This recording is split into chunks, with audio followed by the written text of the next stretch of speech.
नमस्कार जन उत्तराखंड में आप सभी का स्वागत है। मैं हूं प्रभात। बुलेटिन में आगे बढ़ने से पहले नजर हेडलाइंस पर।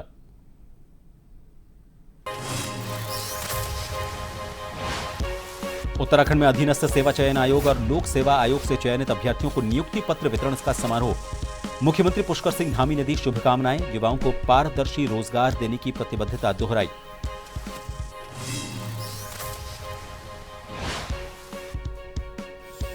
हल्द्वानी में मुख्यमंत्री पुष्कर सिंह धामी ने दीपावली से पहले दी बड़ी सौगात। 6 सिटी बसों को दिखाई हरी झंडी।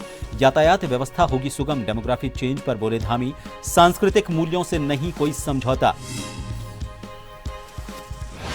उत्तराखंड कैबिनेट ने समान नागरिक संहिता में संशोधन को दी मंजूरी। नेपाल, भूटान और तिब्बत मूल नागरिकों के विवाह पंजीकरण की दिक्कतें होंगी दूर।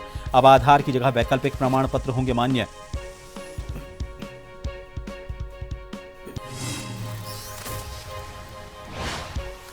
कॉर्बेट टाइगर रिजर्व में 15 अक्टूबर से पर्यटन सीजन की शुरुआत। बिजरानी जोन से खुलेगा रोमांचक सफर। मानसून से क्षतिग्रस्त सड़कों की मरम्मत तेज। प्रशासन ने पर्यटकों को सुरक्षित अनुभव देने की तैयारी की पूरी।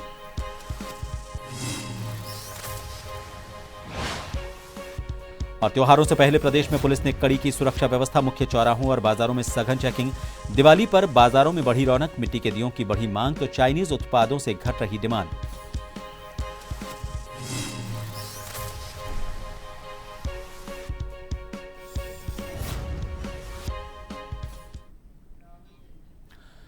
उत्तराखंड अधीनस्थ सेवा चयन आयोग और लोक सेवा आयोग के माध्यम से चयनित अभ्यर्थियों को नियुक्ति पत्र वितरण समारोह 2025 के तहत भव्य कार्यक्रम का आयोजन किया गया। कार्यक्रम के मुख्य अतिथि मुख्यमंत्री पुष्कर सिंह धामी रहे, जबकि उनके साथ स्वास्थ्य एवं शिक्षा मंत्री डॉक्टर धन सिंह रावत और भाजपा प्रदेश अध्यक्ष सहित कई विधायक भी मंच पर मौजूद रहे। मुख्यमंत्री धामी ने अपने संबोधन में सभी नवनियुक्त शिक्षकों और अधिकारियों को शुभकामनाएं दी और राज्य के विकास में सक्रिय भागीदारी की अपेक्षा जताई। उन्होंने कहा कि राज्य सरकार युवाओं को पारदर्शी और समयबद्ध प्रक्रिया के तहत रोजगार उपलब्ध कराने के लिए प्रतिबद्ध है।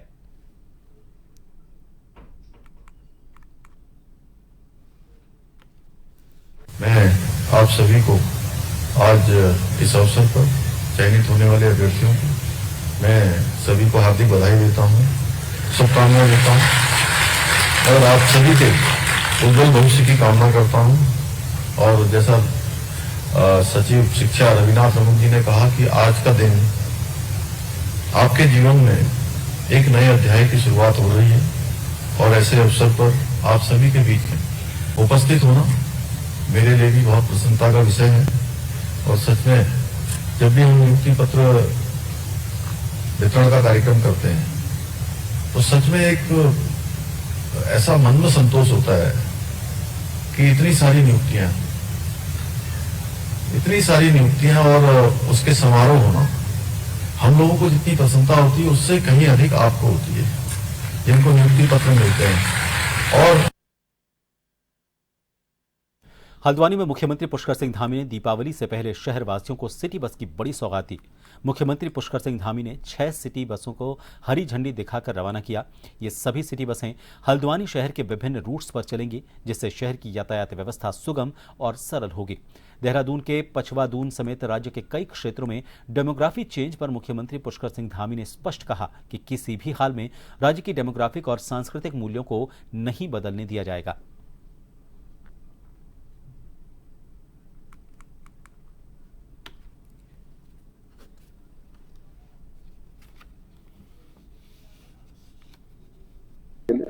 उनका आवागमन बहुत आसान होगा, सुविधा होगी और अनावश्यक जो गाड़ियों का इंतजार, इसमें तमाम प्रकार की चीज़ें, उससे बचत होगी।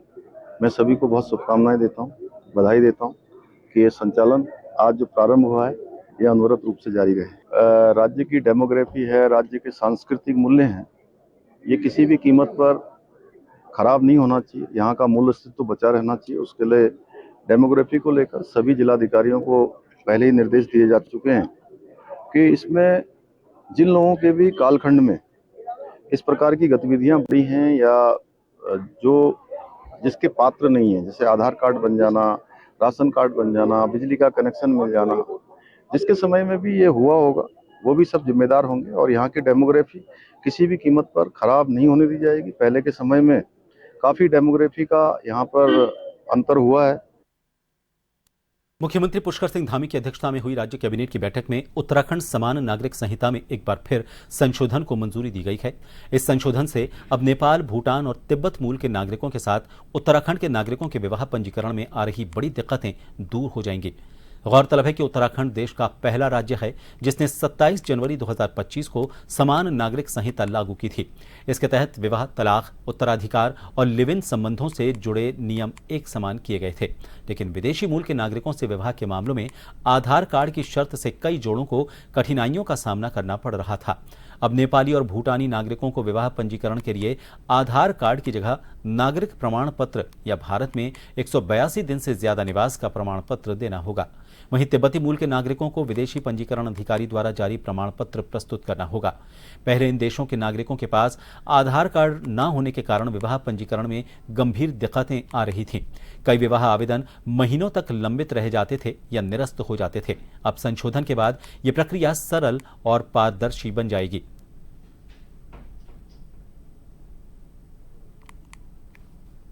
समान नागरिक संहिता का मत था। इसमें जैसे हमारे प्रदेश में नेपाली मूल के व्यक्तियों से और भूटानी मूल के व्यक्तियों से भी शादी होती है, इसी तरह से तिब्बती मूल के व्यक्तियों से भी शादी होती है। तो पूर्व में इसमें ऑनलाइन जो माध्यम से रजिस्ट्रेशन होते थे उसमें आधार की एक व्यवस्था रखी गई थी। तो कई लोगों को आधार की दिक्कत आती थी इसमें, तो उसके लिए एक छोटा सा संशोधन ये प्रस्तावित किया गया है। इसमें आधार के अलावा नेपाली और भूटानी नागरिकों हेतु नेपाली भूटानी नागरिकता प्रमाण पत्र अथवा भारत में 182 दिन से ज्यादा ठहरने वाले नेपाली मिशन, रॉयल भूटानी मिशन द्वारा जारी किया गया सीमित वैध पहचान पत्र, ये भी अनुमति किया जाएगा। देहरादून में अवैध दस्तावेज तैयार करने वालों पर सरकार ने सख्त रुख अपना लिया है।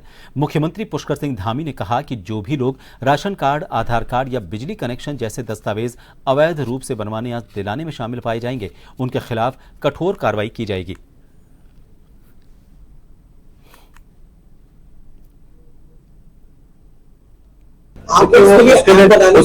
उसके लिए हमने पहले ही कह दिया है कि जो भी लोग इन राशन कार्डों को बनवाने में, आधार कार्ड बनवाने में, बिजली का कनेक्शन देने में, ऐसे लोगों को बसाने में जिनका भी कहीं न कहीं मिली भगत, जिनका भी सम्मिलन पाया जाएगा, उनके खिलाफ कड़ी कार्रवाई होगी। सभी जिलाधिकारियों को इस बाबत निर्देश दिए जाते हैं।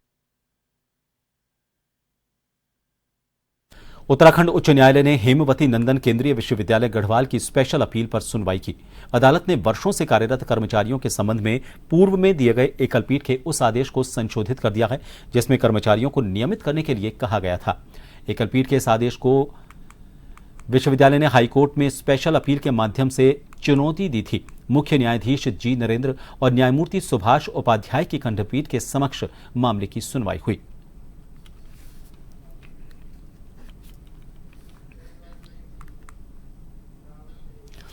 उत्तराखंड में पेपर लीक मामला सुर्खियों में रहा, वहीं इस पर प्रदेश में राजनीति भी काफी हद तक हुई। विपक्ष ने गलत तरीके से प्रदेश के युवाओं को बरगलाने का काम किया और अराजक तत्वों ने जमकर उत्तराखंड का माहौल खराब करने का प्रयास किया। इस पर मुख्यमंत्री पुष्कर सिंह धामी ने विपक्ष पर निशाना साधते हुए कहा कि कुछ लोग साजिश के तहत उत्तराखंड को अराजकता की ओर धकेलने की कोशिश कर रहे हैं। उन्होंने कहा कि प्रधानमंत्री नरेंद्र मोदी के नेतृत्व में प्रदेश में कई जनकल्याणकारी और विकासपरक योजनाएं संचालित हो रही हैं, लेकिन कुछ तत्व इन योजनाओं में अनावश्यक विघ्न डालकर जनता को भ्रमित करने की कोशिश कर रहे हैं। ऐसे लोग जो साजिश के तहत राज्य को अराजकता की ओर धकेलना चाहते हैं और जो भी विकास कार्य चल रहे हैं, आदरणीय प्रधानमंत्री जी के नेतृत्व में जो अनेक यहाँ पर जन कल्याणकारी योजनाएं चल रही हैं, राज्य की योजनाएं चल रही, उनमें अनावश्यक रूप से विघ्न बाधाएं डालकर कहीं न कहीं एक फेक नैरेटिव गढ़ने का काम कर रहे हैं और लोगों को भरमाने का काम कर रहे हैं कि किसी तरह से ये योजनाएं रुकें, इस प्रकार की जो विकास के काम है वो अनवरत रूप से न हो। मुख्यमंत्री पुष्कर सिंह धामी के 31 अक्टूबर तक सड़कों को गड्ढा मुक्त करने के आदेश चंपावत में फेल नजर आ रहे हैं। लोहाघाट में एनएच कार्यालय के सामने ही राष्ट्रीय राजमार्ग गड्ढों से पटा पड़ा है। एमजे होटल से मरोड़ा खान तक 4 किलोमीटर का हिस्सा पूरी तरह से बदहाल है। कांग्रेस प्रवक्ता शैलेंद्र राय और सलीम जावेद ने कहा कि एनएच अधिकारी रोज इस रास्ते से गुजरते हैं, लेकिन गड्ढे उन्हें नजर नहीं आते। उन्होंने तुरंत सड़क की मरम्मत और डामरीकरण की मांग की।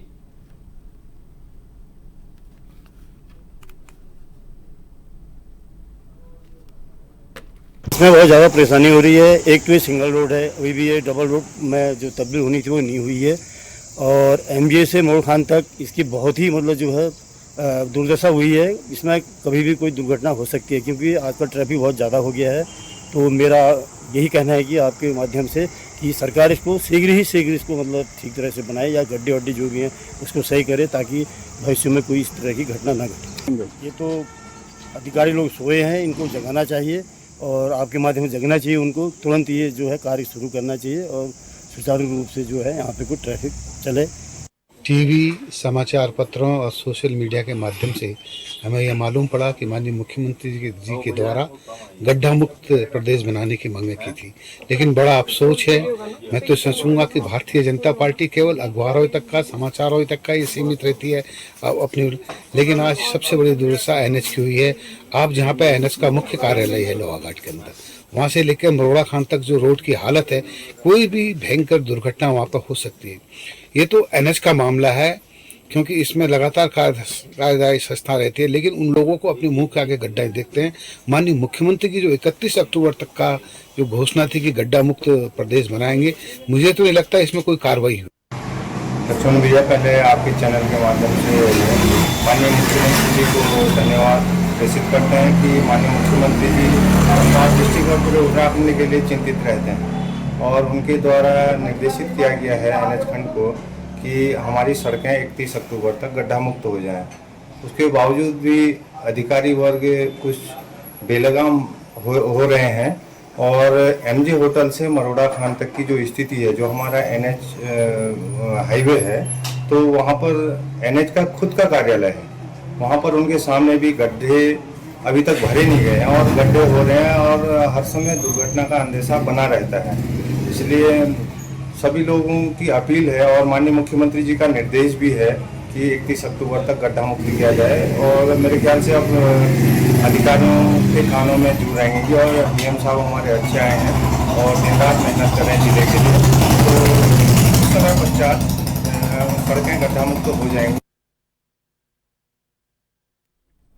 एक ब्रेक के लिए यहां रुकेंगे, बने रहिए जन टीवी पर।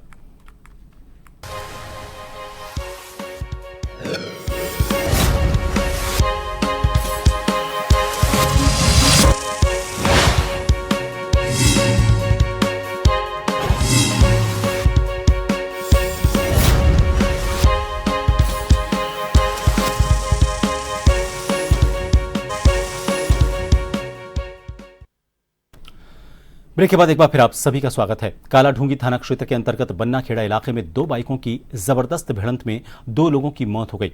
दुर्घटना में घायल एक किशोर को अस्पताल में भर्ती करवाया गया है। आपको बता दें, सोमवार की देर शाम रामनगर के मोहल्ला खताड़ी निवासी शरीफ अपनी पत्नी और 12 वर्षीय बेटे के साथ बाजपुर की तरफ से बाइक पर रामनगर आ रहे थे। इसी बीच बताया जा रहा है कि बन्नाखेड़ा बाजपुर निवासी सूरज की बाइक इसी इलाके में आपस में भिड़ गई, जिसमें शरीफ और सूरज की मौत हो गई, और शरीफ का 12 वर्षीय पुत्र गंभीर रूप से घायल हो गया, जिसका रामनगर के एक निजी अस्पताल में इलाज चल रहा है।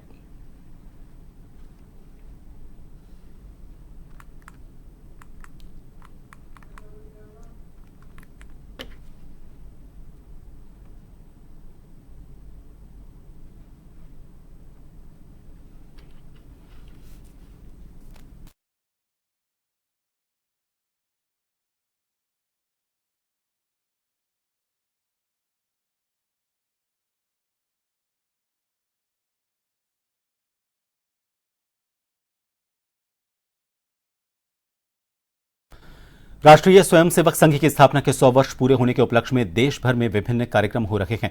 अल्मोड़ा जिले के विकासखंड स्यालदे के राजकीय इंटर कॉलेज देघाट के खेल मैदान से स्टेशन बाजार लखेड़ा हाउस गंगानगर तक पथ संचलन का आयोजन किया गया। खंड कार्यवाहक मनोज पपनोई ने कहा कि संघ और समाज दोनों को मिलकर काम करना होगा, तभी हम एक समृद्ध भारत की कल्पना कर सकते हैं। उन्होंने जोर देकर कहा कि यदि हम भारत को विश्व गुरु बनाना चाहते हैं तो ग्रामीण क्षेत्रों से भी लोगों को जागरूक करना होगा। समाज की जागरूकता ही एक अच्छे और समृद्ध भारत की कल्पना को साकार करता है।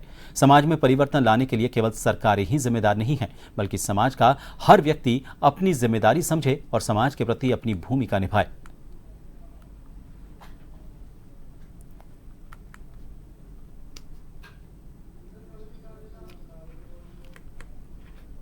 राष्ट्रीय स्वयंसेवक संघ द्वारा समाज को आग्रह किया गया कि पंच परिवर्तन के द्वारा हम अपने समाज को सुदृढ़ और सशक्त बना सकते हैं।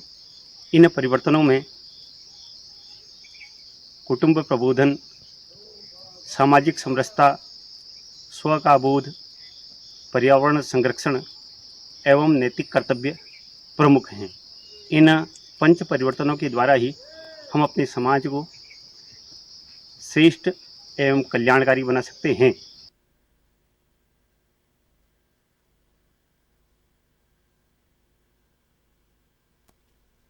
हरिद्वार के रोशनाबाद गांव में एक विवाहिता ने खुद पर पेट्रोल डालकर जलाने की कोशिश की।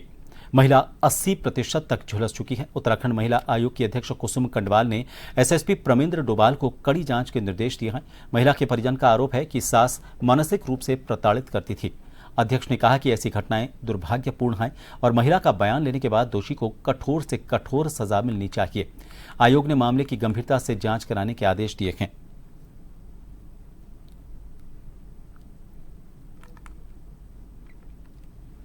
जैसे कि हरिद्वार का ये महिला के जलने की सूचना हमें मिली तो तुरंत हमने संबंधित वहाँ पे एसएसपी उनसे बात की और उस घटना की जानकारी तुरंत दी कि इसमें तुरंत आप देखें कि वास्तव में वो महिला कैसे जली है। जब उनके अनुसार उन्होंने कहा था कि महिला ने पेट्रोल खुद डाला है, लेकिन क्यों डाला है?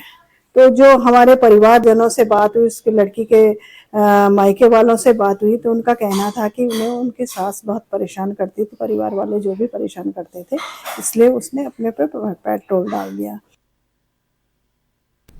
ग्राम सभा बड़गांव में इस साल भी भगवान रामचंद्र की लीला का मंचन शुरू हो गया है। हर साल की तरह इस बार भी रामलीला देखने के लिए सैकड़ों की संख्या में राम भक्त दूर दूर से पहुंच रहे हैं। पहाड़ों में ठंड ने दस्तक दे दी है, लेकिन ठंड की परवाह किए बिना राम भक्त भगवान रामचंद्र की लीला का भरपूर आनंद ले रहे हैं। भक्तों की आस्था और उत्साह देखते ही बन रहा है।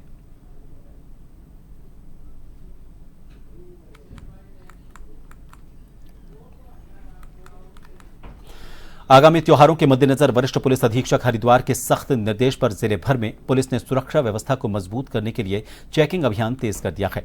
शहर से लेकर देहात तक पुलिस टीमों ने मुख्य चौराहों, बाजारों और भीड़भाड़ वाले इलाकों में सघन चेकिंग की। इस दौरान संदिग्ध व्यक्तियों, वाहनों और सामान की गहन जांच की गई। एसएसपी के आदेश के बाद पुलिस ने त्योहारों के दौरान कानून व्यवस्था और शांति बनाए रखने के लिए गश्त और निगरानी बढ़ा दी है।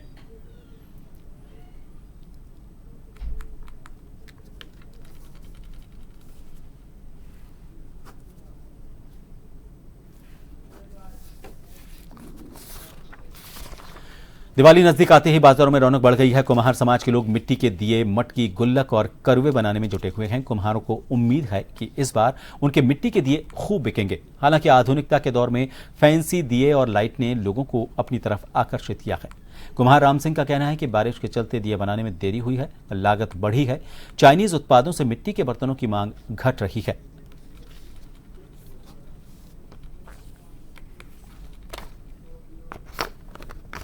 अब सबसे पहले मिट्टी को सुखाया जाता है, फिर उसे छाना जाता है बारीक पीस के। उसके बाद उसके कंकर पत्थर गीली करके छान के निकालते हैं, तब मिट्टी तैयार होती है। उसके बाद दिए बनते हैं। 50 साल से यही काम, मतलब हमारा तो खानदानी काम है, पहले से ही करते आ रहे हैं। बहुत परेशानी पड़ रही है इस मामले में। बाहर चाइनीज सामान लोग ज़्यादा यूज करते हैं और ये दिए तो पुराने मॉडल में आ गया ना, तो इसे कम ही ले रहे हैं। चंपावत जिले के लोहाघाट को हेली सेवा से जोड़ने और पर्यटन को बढ़ावा देने के उद्देश्य से सरकार द्वारा लोहाघाट के प्रसिद्ध पर्यटन स्थल एबट माउंट में लाखों रुपए की लागत से हेलीपैड का निर्माण करवाया गया था। हेलीपैड का निर्माण कार्य भी पूरा हो चुका है और हेलीपैड बदहाल हालत में पहुंच चुका है। शासन, प्रशासन और जनप्रतिनिधियों द्वारा हेलीपैड की सुध नहीं ली जा रही। निर्माण कार्य पूरा होने के बावजूद अभी तक हेली सेवा संचालित नहीं की गई है, जिस कारण क्षेत्रवासियों में गहरी नाराजगी है।